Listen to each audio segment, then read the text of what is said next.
A very warm welcome to you. Thank you so much for being here today at our monthly dream mini workshop. This is where we focus on bite-sized aspects of dreams, helping you to understand, heal, and receive guidance from your own dreams. If you're watching this on YouTube, then a very warm welcome to you as well. And if you enjoy the session, please like and subscribe to the channel, and you'll be notified of more videos like this. This is an interactive session, so please unmute yourself or type your questions in the chat as we go along. Thanks to Leanne for coordinating those as we go. And if you have any comments that you'd like to leave, if you're watching on YouTube, then please, or any questions, put those in the comment section and I'll get right back to you on those. For those of you who don't know me, I'm Ollie and I'm a spiritual counselor and a healer. I help people to overcome life's challenges so that they can be who they were meant to be. One of the ways I do this is by working with my clients on their dreams. My passion for dreams started in about 2018 when I started studying dreams from a variety of teachers, and in particular Michael Sheridan. He's an exceptionally gifted dream interpreter.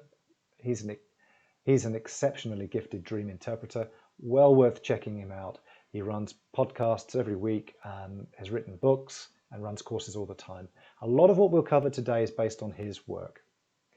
So let's dive into this fascinating topic, which is actually really close to my heart because it changed my life completely when I had my first lucid dream several years ago.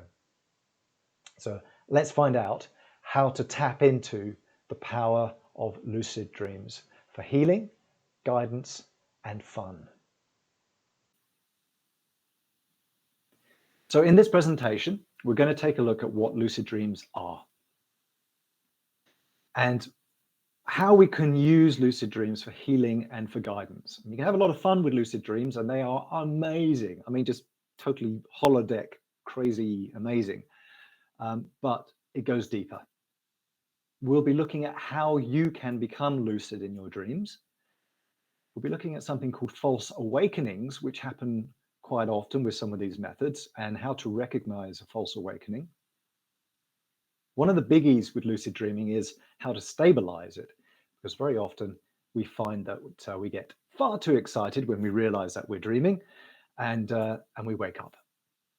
And we'll also be looking at a method called dream reentry, which is where you don't actually have to become lucid, but you can still work with your dreams in very much the same way. So let's dive in. What are lucid dreams? Lucid dreams are when you are aware that you are dreaming when you're in the dream. It's where your conscious and subconscious minds can actually interact. You can actually interact with your subconscious mind. You can ask it questions, for example.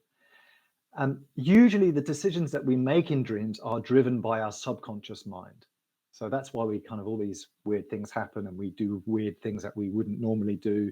It's usually because it's driven by our subconscious. And in a lucid dream, absolutely anything is possible. I mean, my favorite is flying, but walking through walls, you could breathe underwater, you could practice a skill. And I've heard of many sportsmen and women who actually have become lucid and are able to practice their skill, whether it's, let's say, karate or some martial art or some other athletics. And that actually helps in real life. The link between the brain and the body is such that when we're actually practicing something in this holodeck called our dreams, we're actually kind of connecting with the muscles and the nerves and training our body while we dream. But so flying, walking through walls, breathing underwater, practicing a skill, creative inspiration. Lucid dreams are fantastic for finding creativity and for whether it's any kind of creative expression. But lucid dreams offer us something deeper, something far more powerful, and we're going to be looking into that today. So, to understand what that deeper aspect of lucid dreams is, we need to understand that dreams in general always offer us healing and guidance. And dreams are when our soul, or we might call our higher self, communicates to us through our dreams, helping us to achieve our life purpose, why we came here in the first place. And that might be to heal a certain aspect of ourselves, perhaps a certain belief system that we haven't quite shaken off from the past, or maybe even past lives, and to offer us guidance on how to become who we were meant to be in this life. But the problem is our subconscious mind often rejects this help, and this will show up as fears and negativity in the dream. It's the subconscious mind is trying to protect us at the bottom line. It thinks it's doing a good thing, and at some point in our life, it probably was very helpful for us. But it comes a point in our life when these programs, these beliefs running in the background in the subconscious mind are no longer helpful for us. And we'll try to spoil the dream, the guidance and the healing that we've been receiving. But through lucid dreaming, we can consciously change our response to the healing and guidance that's being offered to us. We can accept it. And this means that we can progress faster in achieving our life purpose. So it's very, very exciting to work with dreams, not just normally, but also super exciting to work with lucid dreams, where we can push that accelerator pedal down further and just take off. So here's an example of a dream. And we've got a man dreaming of an open field beside a shopping center. And in the field, a man was building a gray brick wall.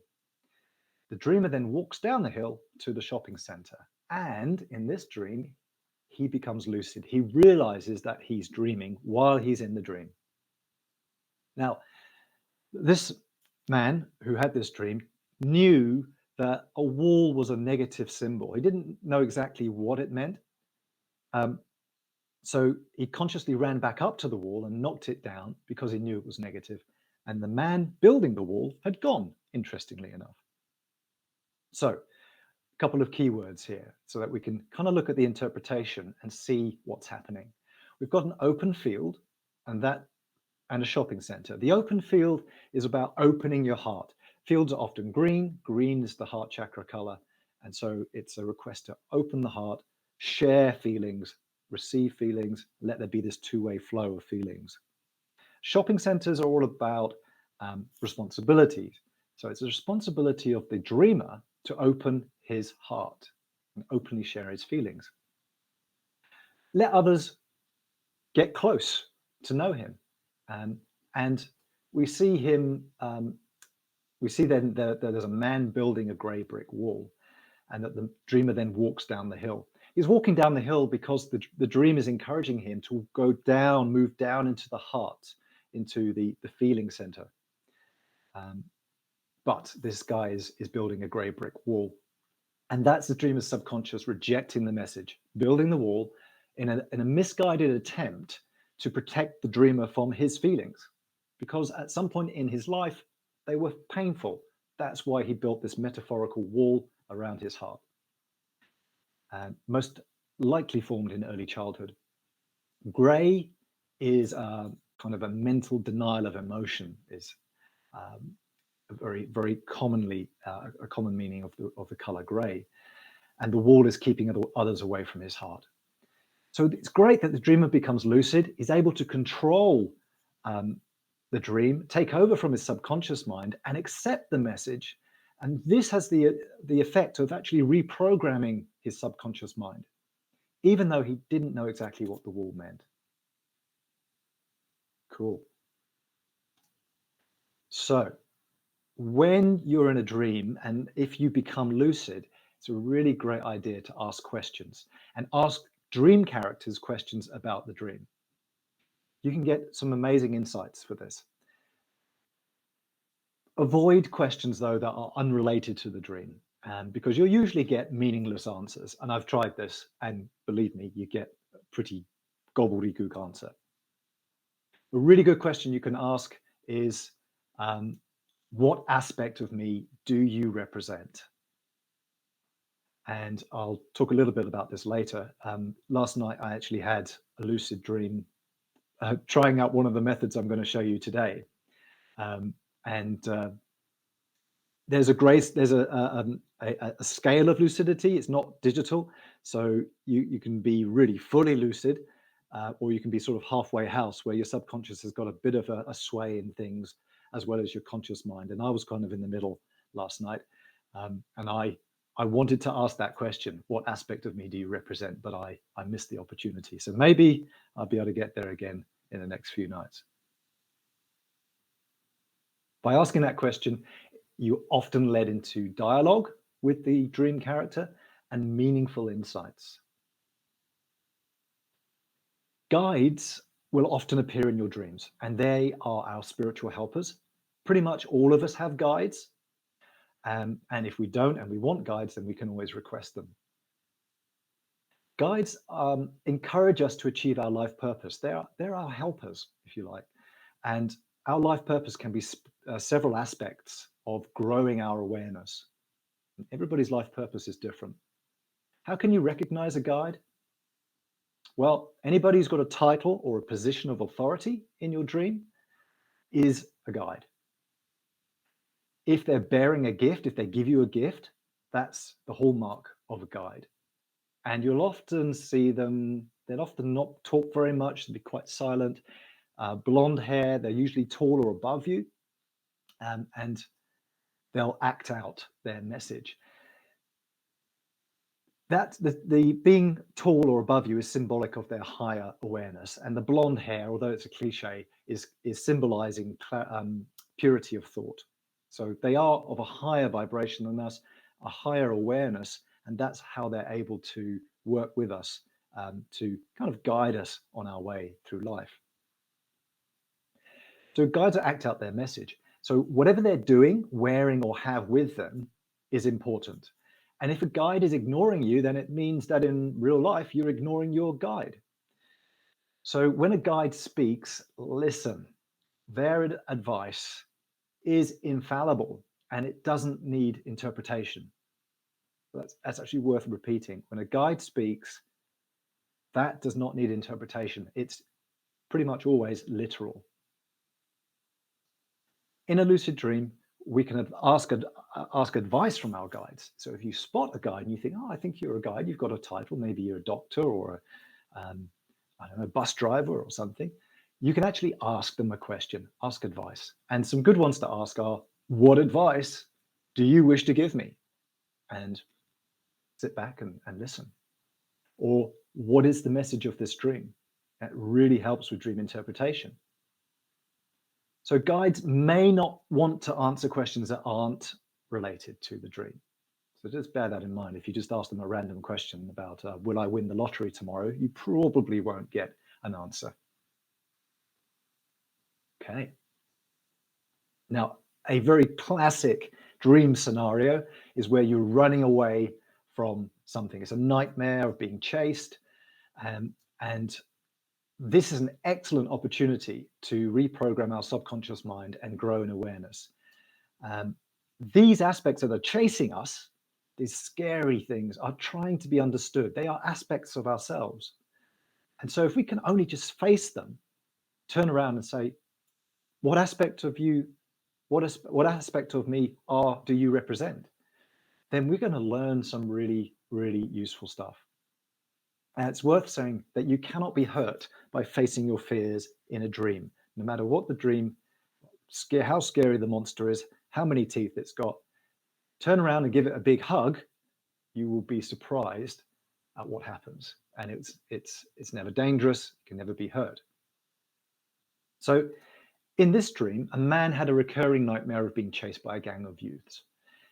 They were intent on harming him. And while running away, he had to step over the mutilated bodies of others they had caught. It's a gory dream, isn't it? So in one episode of this recurring nightmare, the man who dreamt this became lucid, and he found the courage to stop running away and face his attackers. Now, to his amazement, he discovered that the leader of the gang was actually someone he went to school with. They acknowledged each other, and the leader told his gang, "This guy is okay, I know him." And following that, he never had the dream again. Something in his subconscious was resolved. He was able to face a fear, even if consciously not quite sure what that fear was. The subconscious message was that, hey, you don't need to worry about this. It's not a problem. It's not a fear. It's an irrational fear that you don't need to worry about anymore. And it was resolved. It dissolved his subconscious fears, if you like. Now, lucid dreams can also help in health, the health of our bodies. A man dreamt he was in a forest, culling black and white animals that had mutated into new breeds. He decided to keep 2 of the young from each of the different kinds of animals in a cardboard box so they could continue breeding. He culled the rest. Okay, now at first glance, you might think, oh, that's very nice of him just to keep some of these little, very sort of cute animals alive. However, mutated animals in a dream pretty much always mean a form of cancer. And because he's in the forest, forests represent the elimination system. Forests are full of wood. It's brown. It's where things can rot. So it's a fair symbol for that. There are black and white animals. This black and white animals here are mutated into new breeds. So we've got that mutation. And also that black and white is going to be symbolic of the attitude that this person, this man has in real life. So his reluctance to cull all of them and actually keep 2 of the young from each of different kinds of animal in a cardboard box, that is his own actions, his black and white attitude in life, restricting, that's the box, the effectiveness of his immune system. Now, his immune system is what is the culling of the animals. That's trying to kill off these cancerous cells. Upon coming lucid, he realized what the animals represented. So he needed a little modicum of dream interpretation skill to go, okay, these are mutated animals, not good, want to get rid of them. And he immediately went back to the box and killed the young he had kept. And this removed the block on his immune system. So dreams and lucid dreams can very, very much help our physical health in this respect. Oh yeah, so they could continue breeding. Not a good thing. Don't want them to continue breeding. So this begs the question, that's all very well, Ollie, but how the heck do I become lucid? So the first thing is we need to remember our dreams. That's the first key. We become lucid at some point in our dream life. We will all become lucid, but many people then fall back into the dream and they just lose lucidity and they forget the dream. So becoming lucid is like getting fit. There are a lot of aspects that we need to practice in order to develop and enjoy consistent lucidity in dreams if we want that. And we'll be taking a look at several important factors that influence lucidity. But the first one is keep a dream journal. Write the dream down as soon as you have it, ideally as soon as you wake up from it. Just sort of write it down, scribble it in a book in the dark, and try and decipher your notes in the morning. So otherwise it's going to disappear. That's just the place where our dreams are actually kept, is a temporary memory storage place. And keeping a journal is the most important step to lucidity, and it's really going to improve your dream recall. So write it down as soon as possible. Read your past dreams often. And this is going to, you're going to start to recognize what we call dream symbols, symbols that come up in your dreams again and again and again, for one reason or another. But when you start going, oh, that person's in my dream again. Oh, I must be dreaming. These can trigger lucidity as you realize that you've seen these symbols before. If you can't remember your dreams one night and you're wondering what to write in your dream journal, just say so. Can't remember my dreams. It sends a message to your subconscious that dreams are important to you. And that message is like, okay, well, I need to remember my dream so I can write something down. And you'll find that it will help your recall. How else can we become lucid? Well, we need to trigger that lucidity. And dreams may appear to be real, but we all know that unusual things happen. I mean, look at text and clocks. If you look at them again, they'll change. You might just have plain weird stuff going on. And so stage one is really the, that's strange, a pink elephant flying down the high street. And when we're asleep, our prefrontal cortex is where we have our critical thinking and our critical faculties. And that becomes inactive generally when we're dreaming, when we're asleep. So when something weird does happen, we're unlikely to question it. But if we can develop a habit of critically assessing our reality in real life, then that can transfer into our dream world, in our dream life. And this part of the brain can spontaneously fire up during our dreams so that we can become lucidly aware. So the stage one is just getting into a habit of looking at things around in your day and going, that's strange, and just clocking it. Then stage two is that when you see something odd and something strange, perform a reality check. Now, those of you who have seen Inception, fantastic film, got to watch it again, know that he has that spinner, and that's his reality check. If it keeps spinning on and on and on and on and on forever and ever, then he's in a dream. It's not a very quick check. But a really easy one you can do is the nose pinch. Pinch your nose, see whether you can breathe through your nose. If you can, you're dreaming. Hands. This is a great one. Look at your hand. And more often than not, you'll see there's a digit, there's 6 digits, or there's 2 thumbs, or something kind of just totally weird. And that will give you the trigger that you need to go, I'm dreaming. My hand has got 5 thumbs on it. My favorite is the finger palm push. Just get one hand, get the finger of the other, and try and push your finger through your palm. And it's wonderful. When it goes through, you just got to go, I can't believe this. I can't believe it. Can't believe it. I must be dreaming. And that kind of just switches on this prefrontal cortex much more. And suddenly we start having more critical faculties available to us. So stages 1 and 2 will trigger lucidity, and you'll get somewhere on the spectrum of lucidity. Practice through the day. So when you see something strange in the day, just something odd, go, that's interesting. I wonder if I'm dreaming, and do a reality check. Get in the habit of it, because then you'll start to do it in your dreams. Cool.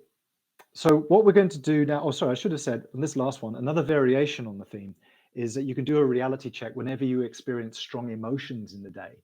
In our dreams, we very often experience strong feelings and strong emotions. So if you can get in the habit of that as well, that can also be a great trigger.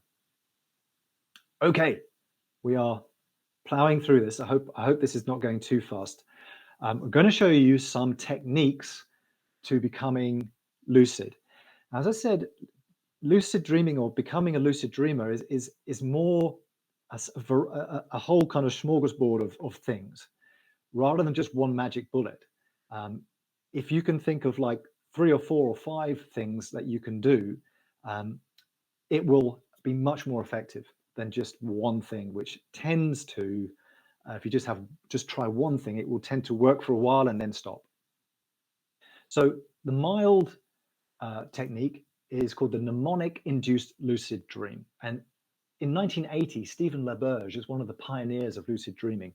He actually created this technique. And it was one of the first methods that actually used scientific research to induce lucid dreams. And mnemonic is a memory aid. And in this case, what we are doing, we're going to be using a type of memory called prospective memory. And this is like a before you go to sleep intention to remember to recognize that you were dreaming. Now you can practice this during the day, practice this memory by setting yourself targets during each day. So for example, you could say, when you get up in the morning, you might say, the next time I see a red car, I will remember to do a reality check. That's prospective memory. And so that's kind of like the first stage, if you like. And when you wake up from a dream in the night, there are 4 steps that we can do in this mild technique. Firstly, memorize what happened. Just replay that dream in your mind as you're lying there in bed in the dark. Just replay it. Try not to fall asleep at the same time. Then intend to become lucid and say, the next time I am dreaming, I will remember that I'm dreaming. Now repeat that phrase several times over. The next time I'm dreaming, I will remember that I'm dreaming. That's the prospective memory that we're trying to fire up. Then replay the dream again and imagine becoming lucid at a particular point. Maybe it's something weird that happens in the dream and you go, that's weird. Reality check. Oh, I'm lucid. This is all in your imagination as you're replaying the dream. And repeat those 2 steps, intending to become lucid with that statement and replaying the dream, imagining yourself becoming lucid until you fall asleep. Now, this actually works. I've done this several times, and once you get into the swing of it and you get into the rhythm, it works. And because you're kind of priming the brain to that prospective memory, you'll become lucid sort of almost spontaneously. So that's a great method, the mild method by Stephen LaBerge. The next one is called wake back to bed. And lucid dreaming occurs when we have REM sleep. Now, REM sleep is rapid eye movement sleep, and it's kind of one of the lightest phases of sleep. Every 1.5 hours, at the end of each 1.5 hour sleep cycle, we have some REM sleep. And as you can see from the diagram, these REM sleep cycles get longer and longer through the night. So what the wake back to bed method does is it extends and concentrates the REM periods, and REM periods are where we have lucid dreams. Dreams occur in REM. So the idea is wake up after about 3 sleep cycles. So that's going to be about 4 to 5 hours. Then stay awake for about 10 minutes. You could read about lucid dreaming in low light conditions. Don't wake yourself up too much. Or you could listen to lucid dreaming, anything related to lucid dreaming that's just going to pique your interest and sort of prime the brain. And then go back to bed. As you fall asleep, intend to become lucid. You could repeat Stephen LaBerge's, the next time I'm dreaming, I will remember that I'm dreaming statement. Lucid dreams will become much more likely to occur spontaneously with the wake back to bed method. There we go. All right. And personally, I don't like this one because I don't fall asleep very easily once I'm up. On a few of the attempts I've tried this, it's taken me ages to get back to sleep. So some people it works for, some people it doesn't. It's probably worth a go. If you're somebody who falls asleep really, really easily, this can be quite effective. Okay, the SILD method, the senses initiated lucid dream. If you look into lucid dreaming at all, you'll see they all have this ILD ending, the mild, the SILD, because it's just initiated lucid dream or induced lucid dream. So the senses initiated lucid dream is developed in about 2011 by a Chinese blogger called Cosmic Iron. And it's where you use your senses to raise your awareness to help you spontaneously to become lucid. Now, the important thing with this method is don't try too hard. The great thing about this method is it has long-term sustainability and it offers consistent performance over time. So you can keep practicing this and you'll just have lucid dreams consistently. And this is all about priming that detective mind part of your mind, the critical thinking part, to spot that you're in a dream. So how do we do it? We're going to aim to wake up after about 4 to 5 hours sleep. Go to bed early for a start, ideally before 11 p.m. And so set your alarm, wake up after about 4 to 5 hours sleep. That's about at the end of the 3rd sleep cycle. Then stay awake for about 5 to 10 minutes. So it's got similar things to the wake back to bed method. Um, this bit, I don't know, I actually did this last night. This was the method which I did last night, and I had a lucid dream. I didn't actually stay up. I just went to the loo after about 4 or 5 hours sleep, then went back to bed, and I'm going to show you what I did next. So go back to bed, and the first thing to do are 4 to 6 short cycles. Now, it doesn't have to be 4 to 6. I mean, you can just do several if you want. But firstly, just look behind your closed eyelids. You're in the dark, you're in bed, and just look at the darkness. See if there are any patterns. Don't strain, don't try and move your eyes backwards and forwards or anything. Just relax. Keep them relaxed. Then, after about 10 seconds of that, check out the sound in your body. Check out the sound perhaps in the environment for about 10 seconds. Then switch to your touch, to your sense of touch in your body. What body sensations are you feeling? Then repeat this another 4 or 5 times. 10 seconds of sight. It might even be just 5 seconds of sight, 5 seconds of sound, 5 seconds of touch. Then do 3 or 4 long cycles. So this is really important. So you're doing exactly the same thing, but instead of 5 or 10 seconds per sight, sound, or touch, you're doing about 30 seconds, that kind of thing. Just do as many as you can of these, because you'll probably fall asleep. And it's interesting that the SILD technique is actually really good for insomnia. So if you do suffer from insomnia, you can actually try these cycles, 4 to 6 short cycles and 3 or 4 long cycles. And it's actually very, very similar to Betty Erickson's self-hypnosis routine, which helps insomnia. So this is the method which I used last night. It worked. I had a lucid dream, which went on for quite a long time, actually.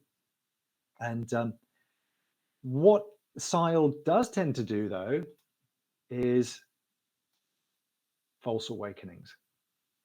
Now, I don't know, you might have had some of these, and we can have a chat at the end maybe, but false awakenings are where you've woken up, or at least you think you've woken up, but you're still dreaming.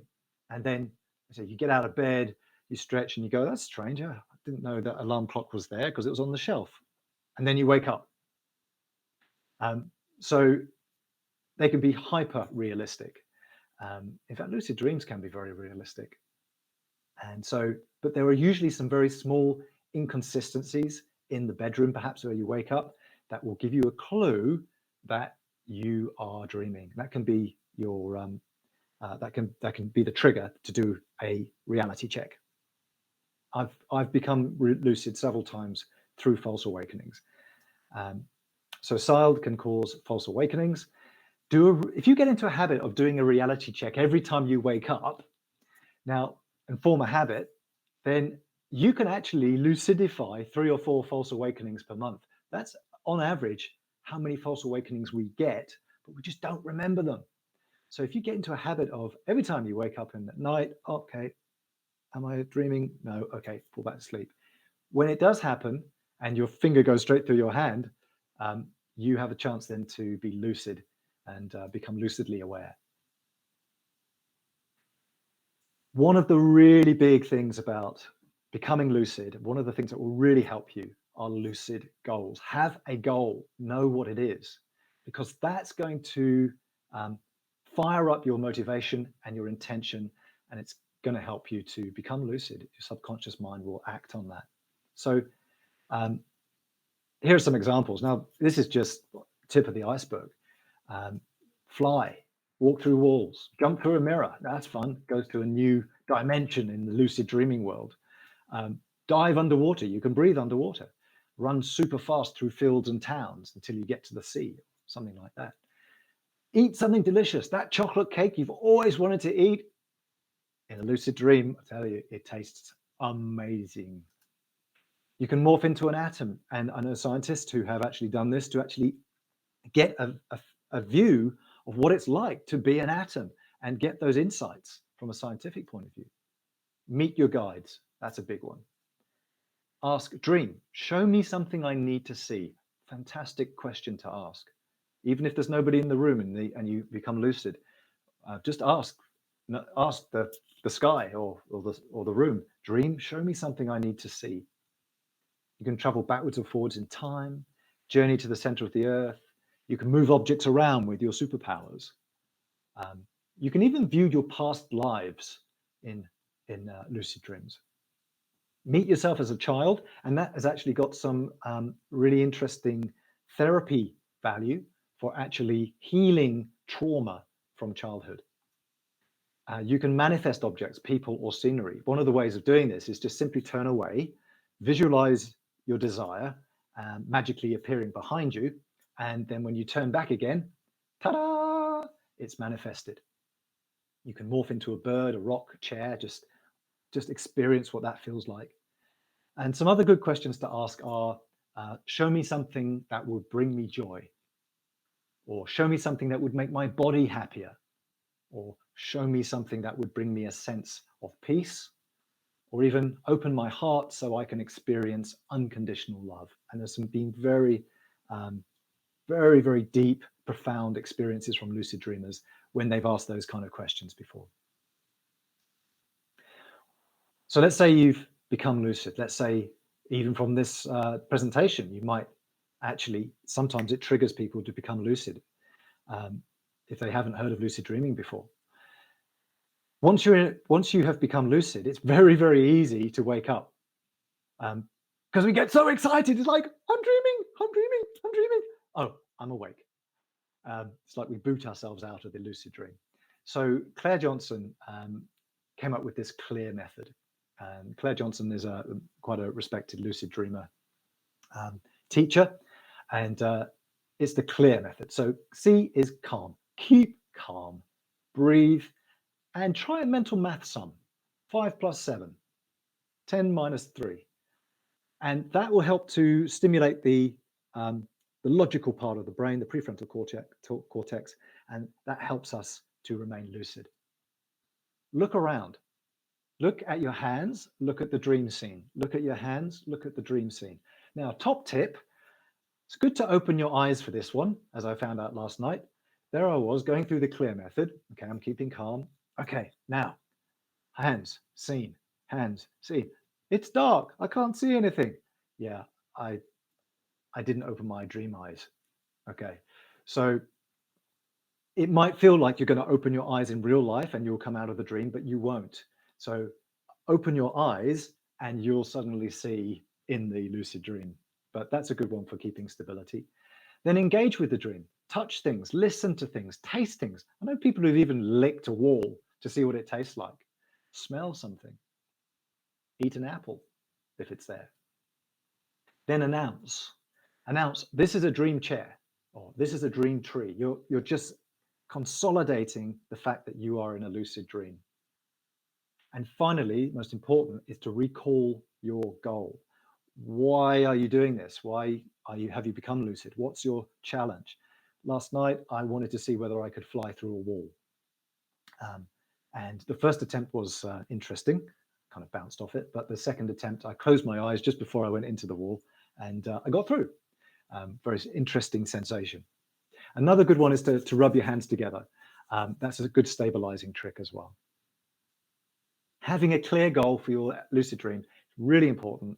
It's going to motivate you to remember to recognize that you are dreaming.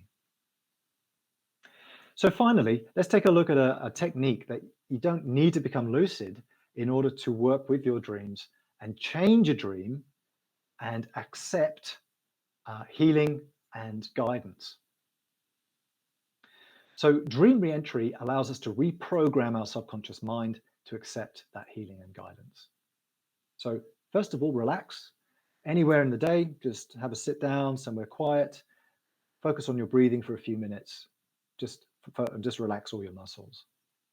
Then replay the dream that you had in the previous night in your imagination and change any negative events to be more positive. Now, you don't have to know the exact meaning of it, but you will know whether something's negative or positive. So any kind of restriction, for example, any kind of negative characters that turn up. And that's it. That's dream reentry. It's very, very simple, but it can be very, very powerful. And I work with my clients doing this to accelerate that subconscious reprogramming and accepting the healing and guidance that is being offered by our higher self.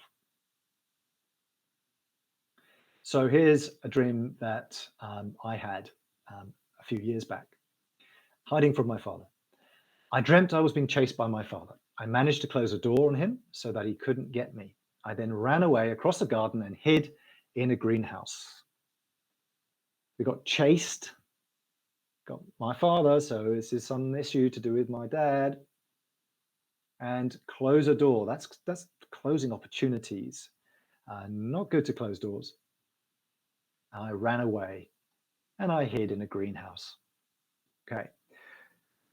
So anybody got any suggestions? What would you change if you were going to do a dream re-entry in this dream? Feel free to unmute and I was just thinking, Ollie, if you're being chased and you're going to hide, you're afraid. So you could face your fears, like you were saying in one of the slides. Yeah, absolutely. Absolutely, Rena. And turning around and facing my father, and actually, that might be all that's needed to be done. Just facing the person and seeing what happens will have a profound impact on the message of the dream and the guidance and the healing that the dream is offering. And there's also a greenhouse there. Green is the color of the heart, and green is often used in the dream to reconcile things, to heal things. So here that green is being used to try and reconcile me with an aspect of myself which I've picked up from my father. Yeah. So that's what we would change. Absolutely. Also, something else that we might change in that dream. Anything else? Open the door. Yeah. Open the door. Absolutely. Open that opportunity. Say to your subconscious, it's okay to let that opportunity be present for that healing. Great. Here's another one, the faceless boy. So I open the door to a bedroom and see there is a little boy in there about the age of 3. I can't see his eyes, mouth, or nose at all, as there's a skin covering his entire face. It sounds like a horror movie. However, I can see that he is breathing through that skin. He is alone in the bedroom and appears to be awake, or he has just woken up. I'm not sure. I close the door and leave him in the room. So we've got a boy, age 3, skin covering his entire face. He's alone, and the dreamer closes the door and leaves him in the room. So from an interpretation point of view, we'll look at that in a moment. So what would you change if you were going to re-enter this dream?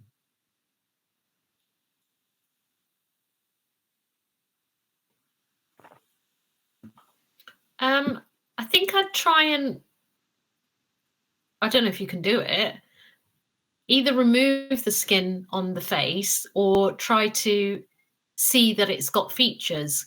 Yeah. But I don't know if that's possible. Might be interesting to try. I mean, at the very least, what it would be doing is saying to the little boy that I care about your skin and your face. So it could actually be a kind of way of showing that you're giving him some love. Any other ideas at all? Yeah, he's alone. He's alone. Yeah. So you don't want him to be alone. You don't want to leave him. You want to give him a hug and take him with you, or sit with him. Or yeah, absolutely. So sit with him and tell him that you'll never leave him. That boy is the dreamer, and it's taking the dreamer back to the age of 3, when his feelings of losing face due to failure came to a peak. And as a result, the dreamer feels like he can't face the future due to similar feelings of failure that are being triggered in him in the present time. Loss of self-image, if you like. So dealing with this issue enabled the dreamer to face his future with joy. So yeah, staying with the boy, re-entering the dream, staying with him, comforting him, saying he won't ever be left alone. It's going to be really healing, useful healing approach for this dreamer. and it's going to help him to regain his self-image. So yeah, great. So in summary, sorry, this has been a long one, but I thank you for sort of keeping up with us and being here. So lucid dreams allow us direct interaction between our conscious and subconscious minds. Such an amazing opportunity to accept physical, emotional, and spiritual healing. And we can discover guidance for accelerated spiritual growth. Source of creative inspiration. And it's a lot of fun. It seriously will blow your mind. If you've ever had a lucid dream, you'll know what I'm talking about. And anybody can lucid dream. So I hope you've enjoyed the introduction to lucid dreaming. It is just an introduction. There's so many more aspects of lucid dreaming. It can take time. I hope that you'll give it a go, though, at some point. If you spend a few weeks of consistent practice to experience, you will experience your first lucid dream within a few weeks. And it is worth it. So at that point, I'll leave it open. Have you got any questions? Are there any questions that you would like to ask? I haven't got a question, Ollie, but I just wanted to share. I know a little while ago when I had a dream, you asked me to go back in a sort of meditative or, day state. And actually, I think it was really helpful for me to do that. Right. So that sort of technique is something I think I could do. When I'm looking at all of this, I can see it's really possible. Whether I can do it or not is a different matter. But I think it's like anything where you're training yourself to be able to do something. It's going to take practice. Yeah, absolutely. You're totally right, Rena. And that's why I kind of put that dream re-entry in this presentation, because it's something that we can all do right now, and it will make a profound difference to us as our spiritual, emotional, and physical being. But you're right, it does take a bit of doing, but it is actually quite surprising how little it does take. For example, if you were tonight, let's say, just to try that one of those methods, or just the SILE technique, where you just close your eyes and you just cycle through the sight, the hearing, the touch, and just do that several times. Even if you just do one bunch of cycles several times, I think that if you tried that for a few nights, you'd be surprised what happens. I was surprised last night because I'd only started trying it last night, and it happened. I haven't had a lucid dream for, well, a few months up to that point. So that was quite surprising. So it can be a bit of work, but it is surprising that you only need a few things to start experiencing your first set of lucid dreams. They might tail off after that, but it gives you a completely different view of the dream world. I wanted to share something with you about that re-entering. I know a little while ago I said to you, I kept on dreaming about food in a buffet, but I never went to get it and I never ate it. And you asked me to go back in and, take everything and eat it, whatever I fancied. Ever since then, when I now enter dreams, I eat the food that's offered to me. Oh, wow. Okay. Or I drink the drink, or whatever is there, I will now eat it or take it or receive it, which I didn't do before. Beautiful. So just to share that with you, that I felt that worked. Really well. Wonderful! Thank you, Rena. I had exactly the same thing. Yeah. Do you? Yeah. When I first started realizing dreams, people would give me food and I'd be like, no, I can't take that. Now I just eat it. Yeah. I always used to say no and think I was taking it from somebody else or it wasn't mine. But now I embrace it and I want it. So, Beautiful. It's very, very different. That's fantastic. And that's brilliant. Thank you so much for sharing that. And Leanne as well, because when you accept food, it's all about healing. And that's going to have a profound change. So yeah, thank you so much for sharing. You're welcome. Any other questions? Yeah, one thing I wanted to ask though, as far as when I've had lucid dreams, it's always been kind of a reality awakening. It's almost been like a little bit of a nightmare. Yeah. Been like a lot of stress, and I've actually forced myself to wake up in the dream. Right. And I realize it's kind of lucid dream, in fact, and because there are certain things that are happening that, you know, like you mentioned, superhero powers and stuff. And you start to realize, okay, it is a dream, but I need to get out, and you force yourself. It's like it's like a sinking feeling, like the dream is actually pulling you back in again, and you have to try and consciously pull yourself out. It's a weird feeling, but yeah, it's happened to me a couple of times. Yeah. So you've actually had lucid dreams. Fantastic. And you're talking about trying to get out of the lucid dream? Yeah, because it's so it's so real. It's like you're in a car and you're hurtling towards a wall. And you're just about to hit the wall, and you have to force yourself back and say, this can't be real. I can't be in this dream. And you suddenly wake up and you think, oh, fantastic, you know, I managed to get out of the dream. It was so stressful, you know. So yeah, well, that's right. I mean, that's and if you can. When you wake up when you wake up in the dream and you can realize, oh, hang on, this must be a dream. You know, this can only be a dream. Do a reality check, because that's going to confirm that okay, anything that happens to me is not going to hurt me. I can hurt also, what about if you're hurtling towards the wall? Just imagine the wall becoming like vaporized. Vaporized. Like just nothing. You go straight through. And you go straight through. Mist. That you're going to go straight. That's a good one. You can play with this.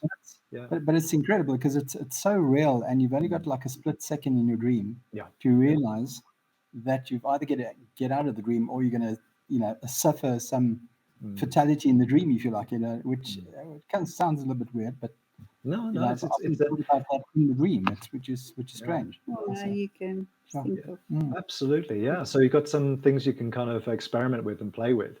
That's fantastic you've experienced, because it is hyper realistic. Sometimes some of these lucid dreams it's just like real life. With that said, I want to thank you for being here. Thank you so much for watching. I hope you found it interesting. If you have any questions, please pop them in the comment section underneath the video, and I'll get right back to you.